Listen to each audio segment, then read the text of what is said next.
Hello friends last part में हमने देखा था, जो एपिसोड 10 था उसमें हमने ये देखा था कि अर्जुन अब जान चुका है, क्योंकि उसको मनीषा ने बता दिया था कि जो टच है वो गे है। तो जब धनताई की मॉडल की एड शूट चल रही थी, तो जिस तरह टच देख रहा था धनताई, क्योंकि डेफिनेटली वो उससे प्यार भी तो करता था, तो अर्जुन इस चीज़ को बहुत ध्यान से देख रहा है। फिर वो टच को लेके जाता है धनता के पास, उससे बोलता है ये हमारा मॉडल ले रहा है, तुम इसका check six pack app check करो, देखो ठीक है कि नहीं, क्योंकि हमारी शूट के लिए जाएगा ना। और वो लिटरली ऐसे उसको फोर्स करता है कि लड्डू उसका हाथ पकड़ के उसको धनता की बॉडी टच कराता है। अब ये सब टाइम देख लेता, टाइम भागते हुए आता है, कहते हैं तुम क्या कर रहे हो, क्या बदतमीजी कर रहे हो। तो जिसपे जो अर्जुन होता है कहता है अरे मैं तो सिर्फ भैया एड शूट चल रहा है, हम लोग देख रहे हैं कि कैसा मॉडल है, तुम इतना क्यों ओवर रिएक्ट कर रहे हो। टच भी इस बात के लिए टाइम पे गुस्साता है कि तुम ऐसे क्यों रिएक्ट कर रहे हो, और फिर बाद में रूम में जाकर उस पर गुस्साता भी है कि तुम, तो खैर टाइम सॉरी बोलता है कि सॉरी मैंने गलत उसमें ले लिया, सॉरी। तो खैर इसके बाद टच जो वॉशरूम रहता है अपना मुंह धोने के लिए, क्योंकि अट्रैक्ट तो वो हो ही रहा होता है धनताई की तरफ, क्योंकि धनताई से प्यार जो करता है। फिर धनताई उस रूम में वॉशरूम में आता है, और फिर ऑल दो टच वहाँ से भागना चाहता है, पर धनताई उसको पकड़ लेता है और उसको सीड्यूस करता है, जिसमें वो कुछ हद तक कामयाब भी हो जाता है। और उससे कहता है कि जब स्टूडियो में कोई नहीं होगा तब तुम आना, सब शूटिंग ख़त्म होने के बाद मैं तुम्हारा वेट करूँगा। और फिर यहाँ से जब टच और ये पहले तो धनताई निकलता है, फिर टच निकलता है, और जब वो निकल रहे होते हैं तभी अर्जुन उनको देख लेते हैं, अब वो उन पर नज़र रखे हुए हैं। यहाँ हम देते हैं रात का समय है, सिर्फ टच की कार यहाँ खड़ी होती है, और फिर टच आता है धनताई के रूम में, वो सीधे जाके उसको किस करता है, और अभी इनकी इंटीमेसी चल रही होती है। तभी हम देखते हैं कि ये पूरी चीज़ कोई मोबाइल फ़ोन से रिकॉर्ड कर रहा है, वो कोई और नहीं बल्कि अर्जुन ही है। यहाँ पे अगले दिन क्लब में जो हमारे कंपनी उसमें मीटिंग चल रही होती है, तभी इस मीटिंग में ये क्लिप प्ले हो जाती है। इस क्लिप को देख के वहाँ पे बैठे सारे लोग, जिसमें ग्रैंड माँ भी इंक्लूडेड थी, एकदम शॉक हो जाते हैं कि ये क्या है, कि जो टच है वो लड़कों को पसंद करता है। इस पे एकदम सब लोग शॉक हो जाते हैं। और यहाँ पे टच जो है सही में इतने गुस्से में आ जाता है कि इस बार वो अर्जुन पे हाथ ही उठा देता है, और इस बार उसको टाइम कंट्रोल कर रहा होता है। यहाँ हम देखते हैं कि धनताई अपना नई सीरीज़ के लिए इंटरव्यू देने के लिए आया होता है, लेकिन वहाँ पे तभी वो क्लिप जो लीक, क्योंकि पता है क्लिप मीडिया में भी लीक हो जाती है, सिर्फ उस बोर्ड रूम में नहीं, मीडिया में तक लीक हो जाती है। तब यहाँ से तुरंत भाग के जाता था, क्योंकि वो गॉडी क्या हो गया, इसका तो मतलब करियर, इसके सारे ड्रामे सब स्टॉप हो जाते हैं।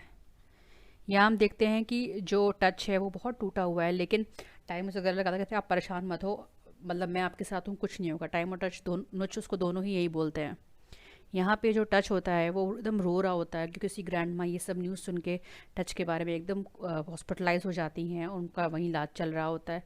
उसको देख के टच रो रहा होता है। ये सीन सही, टच ने ये सीन सीरियसली बहुत अच्छा किया है, बहुत ही अच्छा किया है उसने ये सीन। यहाँ हम देखते हैं कि जैसे ही टच बाहर अपनी माँ को छोड़ने आता कि वो घर जाए, तब तक जो न्यूज़ रिपोर्टर है वो यहाँ पे आ जाते हैं, तो नुच टच को लेके भागती है वहाँ से, जबकि जो टाइम और उसका दोस्त है वो रिपोर्टर्स को रोकते हैं। यहाँ इमरजेंसी एग्जिस्ट के पास जो नुच होती है वो टच को रोकती है कि तो आप यहीं रहो, मतलब मैं बस आती हूँ देख के कि बाहर रिपोर्टर्स बंद है कि नहीं, ठीक है आप यहीं रह के जाना मत। लेकिन जब वापस आती है सबको लेके, तो फिर वहाँ पे टच नहीं होता है। हम देखते हैं कि टच जो होता है कार में ट्रैवल कर रहा होता है। अब चीज़ ये है कि ये कार में, क्योंकि वहाँ पे इमरजेंसी एग्जिस्ट पे वो अकेला था।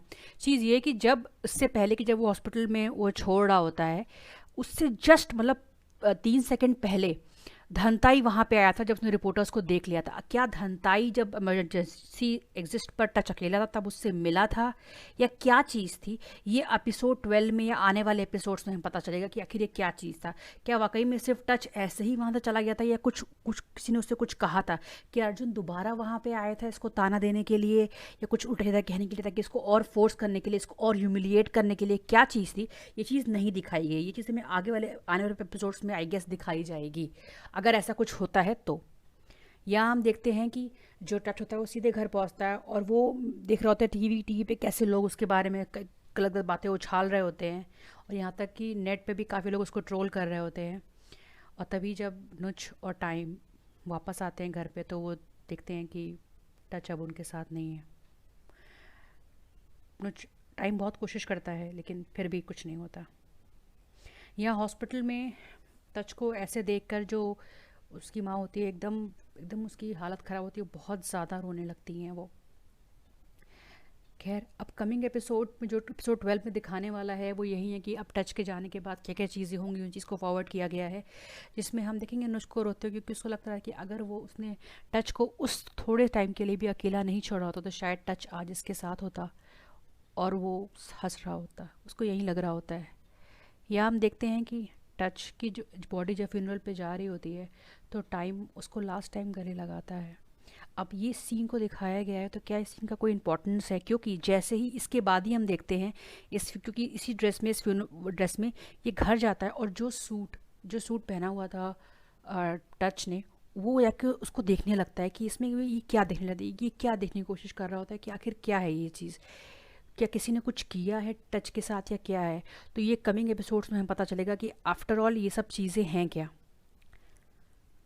खैर यहाँ पे हम देखते हैं क्योंकि डेफिनेटली सारा काम सारा सारा सारा चीज़ें जो भी सब लीकेज हो तो वो तो अर्जुन का ही, ऑल्दो मरीसा भी इसमें शामिल है, लेकिन अर्जुन का ही ये जो फ्रंट पे है। तो जो नुच है वो एकदम टाइम है उसको एकदम धड़ से मार रहा होता है अर्जुन को, लेकिन तभी सरूत आके अर्जुन को बचा लेता है। फर्दर हम देखते हैं कि जो अर्जुन है वो एकदम मस्त मूड में अपनी शर्ट उतार रहे हैं। अब क्वेश्चन ये है कि क्या ये जो शर्ट उतार रहे हैं और ये डेफिनेटली मरीसा के साथ ही होंगे, तो क्या अब जो नेक्स्ट जो 131 का जो आजकल बन गया है uncut scene not shown on TV, क्या ये नेक्स्ट सीन क्या मरीसा और अर्जुन का होगा, वो क्लिपिंग होगी जो फाइनली क्योंकि वायरल होगी, क्योंकि बहुत शौक है ना अर्जुन को सबके सच को एकदम बड़े पर्दे पे लाके सामने, चाहे वो नुच का सच हो कि वो एक गरीब घर की बेटी है, और चाहे वो टच का सच हो कि वो उसकी ओरिएंटेशन क्या है, बड़ा बड़ा शौक है। तो क्या इस तरह से अर्जुन का कर्मा सामने आएगा कि इसका इसका क्लिप मरीसा के साथ लीक होगा, क्योंकि अगर आपने एपिसोड 11 देखा हो तो उसमें एक सीन में है, आप देखोगे उसमें कि जो सरूत होता है वो बता देता है वादी को मरीसा और अर्जुन के रिश्ते के बारे में। तो क्या, क्योंकि उसको इन सब चीज़ों को यूज़ करना है डाइवोर्स के लिए, तो अब ये देखना है कि अब ये सीन क्या होने वाला है। तो चलिए वो तो पता लगेगा जाके एपिसोड 12 में। और फिर हम यहाँ देखते हैं कि सरूद और वादी दूसरे से मिलते हैं और सरूद वादी को बाय स्टमक हर्ट, मतलब जो उसको गले लगाता है। तो क्या वादी प्रेग्नेंट है? और वादी वहाँ सरूद से कह रही होती है कि मुझे तुम्हारे लिए बहुत डर लग रहा है, क्योंकि अर्जुन बहुत ख़तरनाक इंसान है। तो क्या ये पूरी उनकी प्रेगनेंसी का न्यूज़ है, क्या चीज़ है, ये भी हमें एपिसोड 12 में पता चलेगी। खैर ये सीन को यहाँ दिखाया। अब एज सच क्या अर्जुन आसपास खड़ा, क्या ये जब ये लोग कन्वर्सेशन कर रहे होंगे कि ये लोग कहीं बाहर मिल रहे हैं, अब बाहर क्योंकि सरूद मोस्टली वहीं होता है जहाँ पे आपका ये अर्जुन रहते हैं, तो क्या वादी उनसे मिलने गई थी वहाँ पे या क्या बात है, ये क्या अर्जुन पकड़ पाएंगे सरूद वादी को, ये भी एपिसोड 12 में हमें पता चलेगा। खैर यहाँ हम देखते हैं कि एपिसोड 12 में ये भी है कि जो फ्यूनरल का सीन होगा उसमें यदा बहुत ज़्यादा गुस्सा आएगी वारंग पे, क्योंकि जाहिर सी बात है सारा सारा करता रहता उसके बेटे ही थे और यही लोग थे। तो वो लिटरली एकदम तमाचा मार देती है वारंग को, और अब यहाँ पे इनका एक आर्ग्यूमेंट होगा चलेगा, क्योंकि वो जाहिर सी बात है कि वो उसके बेटे के लिए सब जिम्मेदार वो वारंग और उसके बेटे को ही मानती है, जो कि सच भी है। यहाँ हम देखते हैं क्योंकि नुच डेफिनेटली ये बात उसको भी लग रही थी और यदा को भी लगी कि अगर वो अकेले छोड़ के नहीं गई होती तो शायद टच बच जाता। तो इस चीज़ के लिए जो यदा होती है वो नुच पे गुस्सा रही होती है, पर टाइम उसको बचाता है। तो फ्रेंड्स एपिसोड 12 में क्या होने वाला आई डोंट नो, आप लोग एक्साइटेड है कि नहीं, अब मुझे बताएं, क्योंकि मैं सीरियसली मैं नॉर्मली मैं सेम डे एपिसोड्स में रिलीज़ करती हूँ, लेकिन मेरी हिम्मत नहीं हो रही थी करने की। इनफैक्ट मेरी आज भी हिम्मत नहीं थी। मेरा बस ये था कि मैं एपिसोड 11 और 12 का एक साथ ही निकाल दूंगी शॉर्ट में, मतलब मैं नहीं कर पाऊंगी, मैं एपिसोड 11 नहीं कर पाऊंगी। पर मैंने खुद को समझाया कि दही बरीशा सिर्फ ड्रामा है, परेशान मत हो, सिर्फ ड्रामा है। तो चलिए ठीक है, अगर आपको वीडियो पसंद